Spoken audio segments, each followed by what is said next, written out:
Ever felt like your life was just fine? You know, it's comfortable, it's safe, but it's just a little bit, nah. Like you're coasting and it's fine, but deep down, you know you were made for something more.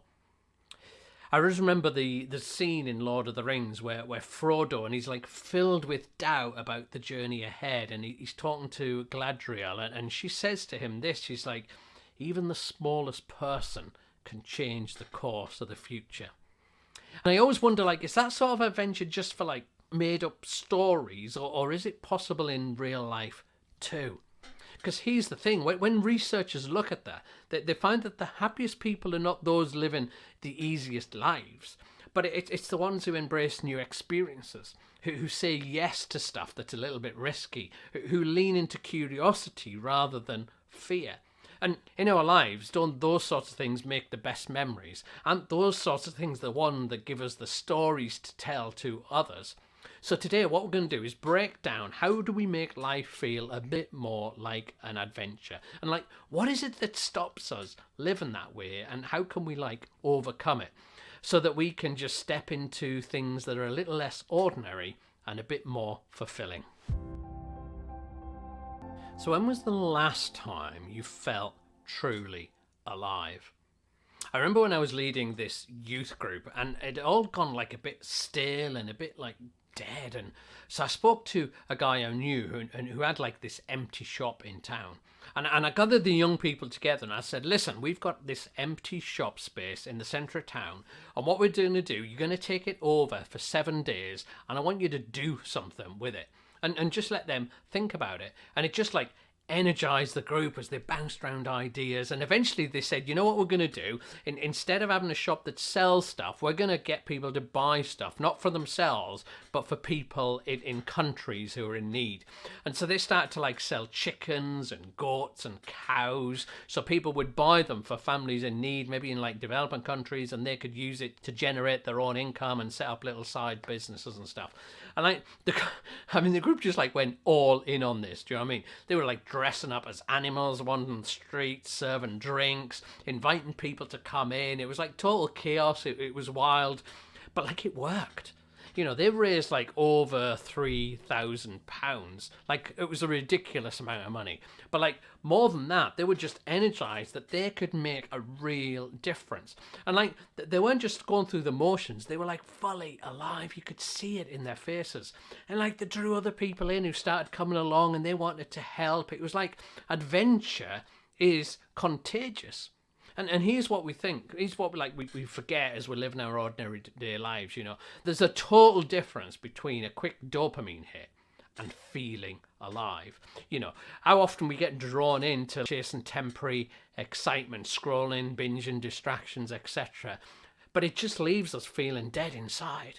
Whereas like when we feel alive and energized, it's like totally different, isn't it?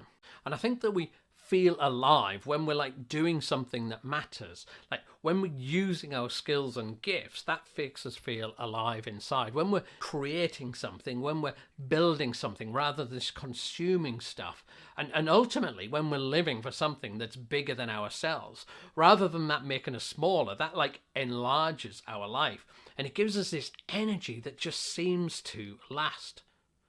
So why don't we live like that? It's 'cause we've got a problem.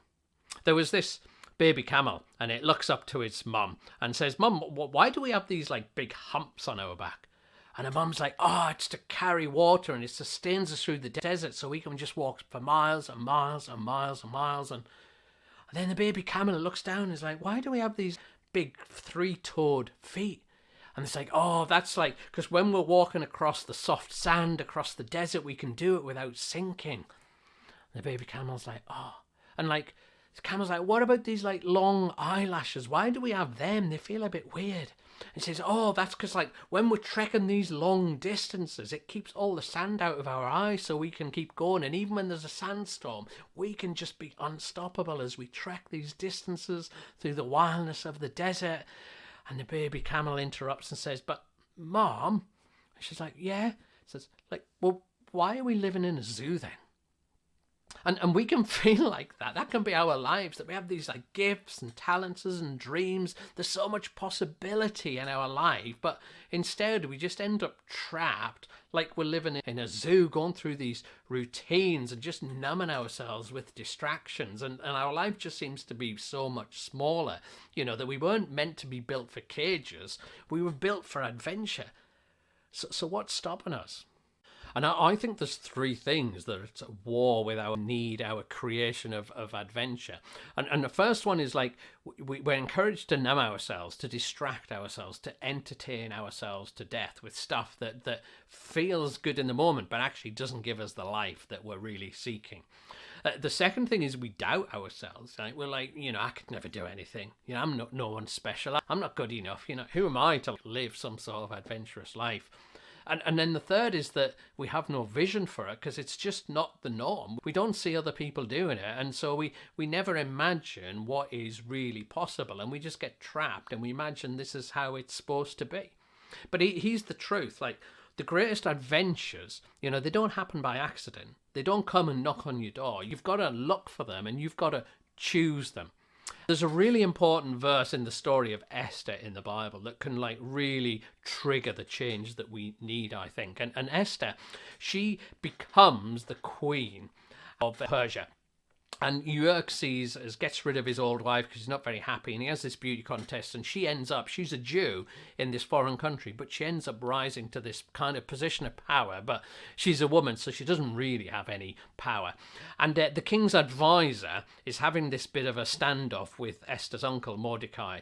And so the king's advisor, Haman, he decides to get rid of Esther and Mordecai by getting the king to destroy all the Jews.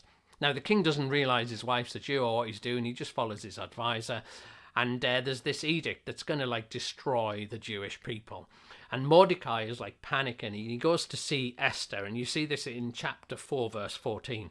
And he talks to her and he's trying to get her to go and see the king to get a king to change the law that he's just passed. Now, what we need to understand is even though she was like the queen, she wasn't allowed in the king's presence. She couldn't approach him. If anyone approached the king, he could just kill them like that, and he often did. So she was like risking her life. And to get the king to change his mind, that is a massive risk thing. And she's like fearful about this risk that Mordecai is asking her to take. And he points out, and this is what like Mordecai says, he says this to her in effect. He said, listen, you've risen to this royal position. You're in this unique position of being able to speak to the king, even though it might risk your life. And he's like, who knows whether you've been brought to this moment for such a time as this? He's kind of saying, maybe this is your destiny. Maybe this is your calling. Maybe this moment is what your life has been about. And he's kind of hinting to it, if you turn away from this adventure, from this risk, from this thing of being a bit uncomfortable, you're saying goodbye to the life that you were meant to live. You're just going to live this safe, numb existence. And the story is she decides to go for it. She goes to challenge him and he agrees with her and he changes the law and the Jewish people is saved. And you can imagine her as an old woman telling her story that actually she had this moment in life to go for comfort or to go for risk. And she stepped out of her comfort zone and she was fearful and she went speak. She'd have this story about this life that she lived. And here's the truth in the story that I think can help me and can help you. And it's this, that nobody finds adventure alone. Yeah, especially with some of the challenges in the world that we live in, that we need people around us who are going to raise us up to a higher life, who are going to call us out of comfort into adventure, who are going to challenge us to live for something bigger than ourselves. That if we can gather those people around us and interact with those people and hear their stories, that's going to inspire us. That when we see other people living differently, taking risks, making a difference, volunteering in their community, giving to projects, speaking up for those that haven't got others to speak up for, it inspires us to do the same. We think, how could I do that?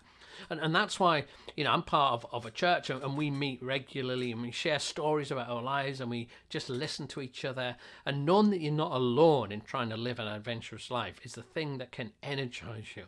And so I'm not pushing you out of your comfort zone in this video. I want to encourage you to think, who else do I know that's living an adventurous life? And how do I get around them? Or how do I start stories with it? You know, invite someone for coffee, get someone over for a meal, read biographies to inspire you. How do you get around people that could inspire you to live a little bit differently? And when the inspiration kicks in, then it's your choice. Your choice to allocate a little bit of time, maybe watch a little bit telly and volunteer a bit more. Take those risks to do something in your community, maybe radically change your career for all I know, who knows. But having the people around you is the thing that will inspire you, because you weren't meant to live in a zoo. You're meant to live for an adventure. And sometimes it's our everyday habits that can really mess us up. And sometimes we can get involved with toxic habits that we don't even know about. And I want to recommend that you check out this video next, when I'll talk through some of the everyday toxic habits we do that really have a damaging effect. But anyway, I hope to see you on the next video. Thanks for watching. Bye bye.